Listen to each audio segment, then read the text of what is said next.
Praise the lord. మన ప్రభువైన యేసుక్రీస్తు నామంలో మీ అందరికీ నా హృదయపూర్వకమైన వందనాలు. ఈ రోజు దేవుని జీవవాక్యము మార్కు సువార్త 11వ అధ్యాయము 23వ వచనము. తన మనస్సులో సందేహింపక తాను చెప్పినది జరుగునని నమ్మిన ఎడల వాడు చెప్పినది జరుగును. Mark chapter 11 verse 23. Does not doubt in their heart but believes that what they say will happen, it will be done for them. మీరు దేవుని యందు విశ్వాసముంచుడి అని ప్రభువు వారు చెప్పుచున్నారు.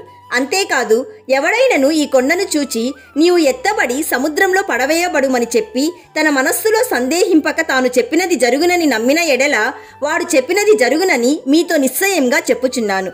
అందుచేత ప్రార్థన చేయునప్పుడు మీరు అడుగుచున్న వాటినెల్లను పొంది ఉన్నామని నమ్ముడి, అప్పుడు అవి మీకు కలుగునని ప్రభువైన యేసయ్య ఈరోజు నీతో నాతో చెప్పుచున్నాడు. ప్రియ సహోదరి సహోదరుడా, విశ్వాసపు విన్నపము అస్పష్టమైనదిగాను, అనిశ్చితమైనదిగాను, అవాస్తవమైనదిగాను ఉండకూడదు. దేవుని శక్తిని, దేవుని సామర్థ్యాన్ని, దేవుని సిద్ధ మనస్సును నీవు నమ్మాలి. నీవు అడుగు వాటి కొరకు నీవు నమ్మకంతో ఎదురు చూడాలి. అంతేకాదు, నీవు దేవుణ్ణి మాత్రమే నమ్మాలి. ఆయన వాక్యాన్ని నమ్ముతూ ఆయనపై ఆధారపడాలి. అప్పుడు ఖచ్చితంగా దేవుడు జరిగిస్తాడు. So my dear friend, scripture says, if you abide in me and my words abide in you, ask whatever you wish and it will be done for you. కాబట్టి ప్రియ సహోదరి సహోదరుడా, యేసయ్య నీకు వాగ్దానం ఇచ్చి ఉన్నాడా? సందేహించవద్దు.